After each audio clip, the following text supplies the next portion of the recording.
All right, what's going on, guys? I'm fucking around here with my boy Scott. We've been talking crypto, just general market trends for about the last hour, I'd say, probably. The man's a wizard. You definitely have to check out some of his shit in TradingView. Fucking fun watching him do his thing with some technical analysis. But other day, I was talking to Scott about liquidity pools and haven't had a chance to actually collect my rewards. So I thought I would just take this moment while we were already on a call and show him what I'm doing in Crypto Raiders and what I'm trying to do in some other projects, which he was helping evaluate in terms of whether it's a good time to enter or not. So Scott, here we are. So this is the Aromatic liquidity pool.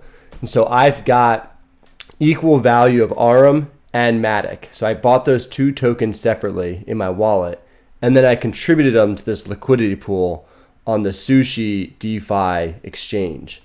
And so in return for the amount I put in, I generated 28,600 liquidity pool tokens.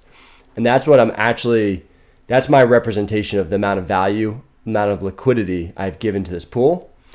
And I already showed you how, this liquidity pool at the very moment is emitting about 6,800 Raider tokens per day. Different pools will generate different utility tokens, but Raider for me is what's needed in Crypto Raiders, and so I like getting Raider back. This number does fluctuate though, day to day. What I'm going to do though is, just since probably this is now about the last 36 hours, I haven't collected any of my Raider rewards from this pool, and so I'm just going to go ahead and collect them. Does cost a little bit of money every time you do any transaction, but the nice thing is Polygon is really cheap. It's like, I can show you the next one I do, but it's usually like 0.00 something Matic, which a Matic right now is like $1.50. So I collected my Raider. I'm going to go ahead and I have another pool up here. I'm just going to go ahead and collect some of my, it's not even enough Orm to make it worthwhile. So what I'm going to do is just in my wallet, I'm just going to show you, I've got some Matic and some Arum already. And so when I combine these two things together, I can therefore get more liquidity pool tokens. But also with the Raider that I got as a reward, I can use that Raider to buy more Matic and Arum and therefore get even more liquidity pool tokens. Is that making sense so far? Yeah. All right, cool. I think the last time I did this, if I just look at my wallet, I'm pretty sure I have way more in value of Matic than I do Arum. So I'm actually just going to go ahead and buy some Arum. This is going to hop me over to SushiSwap. And on SushiSwap, I can actually, what it's just saying is, it's recognizing I've got some Matic in my wallet. It's saying you want to buy some Arum, but I actually don't want to use my Matic to buy Arum. I'm actually going to use some of my Raider token. And I'm just going to max this guy out. So I have 55 Raider in my wallet. That's going to get me 5,400 Arum. And I'm just going to go ahead and confirm this swap. Just to show you what the fees look like. You can see 0.007 Matic. And like I said, a Matic's about $1.50. I think it maxed at around $2. So it's very, very cheap, which makes this worth doing. If I was on the Ethereum network, this is where trying to get your rewards every day so you can compound doesn't become worthwhile because you're just paying too much in fees. All right, and so I think that one should be done already. Let's take a look. Nope, not yet.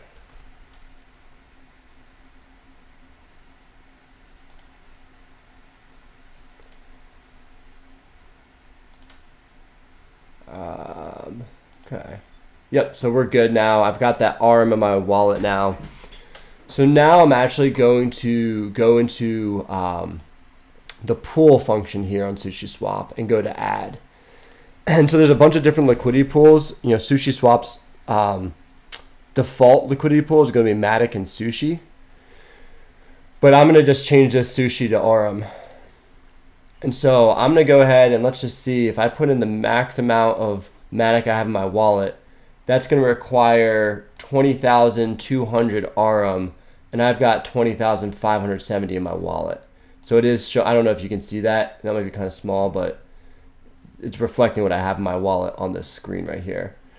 But that's good. That means I've got enough ARM and Matic that I can fully put in. The only thing is I'm going to just keep a little bit of Matic. Always keep like one Matic in your wallet so that you can just pay for the transaction fees. But that's it. So now I'm going to go ahead and just confirm this. Pay a little bit more in fees, but again, super, super light. And now I'm going to get liquidity pool tokens for this.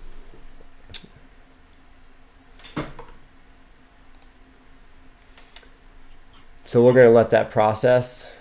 Looks like I'm going to get 3,000 more liquidity pool tokens for doing that. And I'm just going to check it out, see if we're done yet here. Looks like we should be good. So now if I jump back to Crypto Raiders, I'm just going to refresh my screen for a second. Now when I click on manage, now those 3,000 liquidity pool tokens are available to stake into this liquidity pool. And so the 28,600 I already have, I'm going to add another 3,000 to it.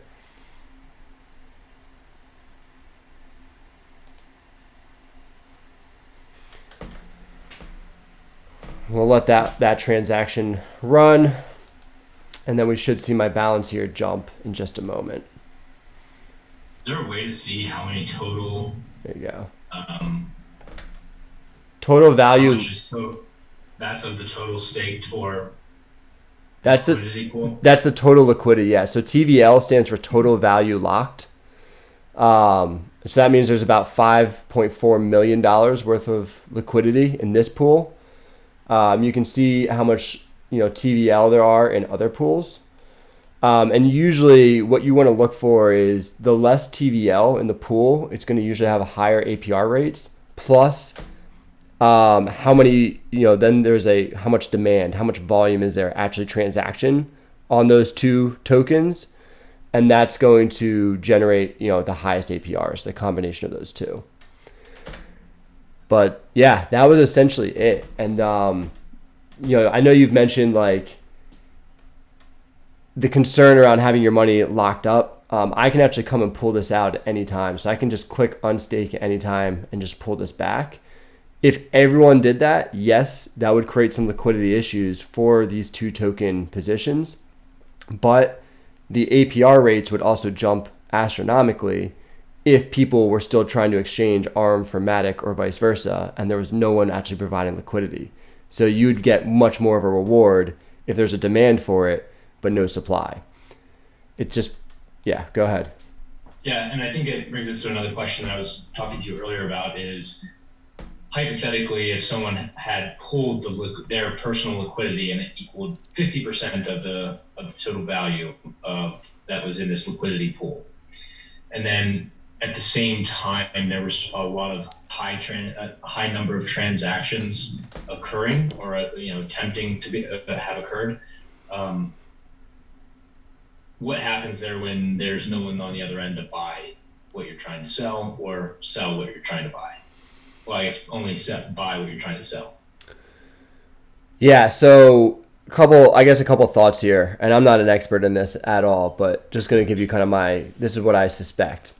If you're trying to go from ARM to Matic and there's just not enough liquidity to make that exchange happen because that big whale pulled out 50% of the value, a couple things would happen. Either your attempt at the transaction would be very slow. It would probably tell you on apps like SushiSwap that there's just not enough. Oftentimes it will tell you if it's going out to get a quote, and if it can't find somebody for it, like it would be letting you know that. But at the same time, SushiSwap's algorithms would be kind of messaging to anybody who is watching that liquidity pool a spike in APR rates because there's people that are trying to transact and no liquidity. And so this APR rate would likely jump. I've seen it go, this particular pool, I've seen it go as high as like 330%, but it wasn't like in a 1 day spike. It's been a pretty stable fluctuation, but that's what would probably happen. The other thing is, as the person on that transaction freaking out trying to get your tokens exchanged, either two things would happen. One is you would just go and exchange to a different token. So you'd be like, okay, I can't get my Armatic to close. I would just go and trade my ARM for something else. That's one option. The other is basically if the reason why there's such a crash and everyone's trying to sell their ARM is because the game sucks and like nobody has an interest in keeping ARM to actually play the game.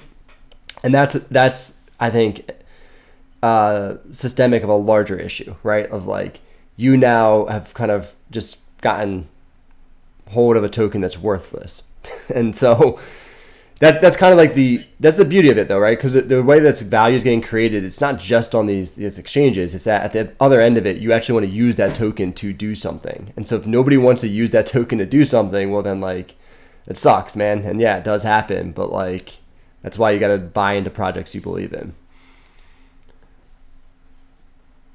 Does that make sense? Yeah, definitely starting to get a better understanding of it.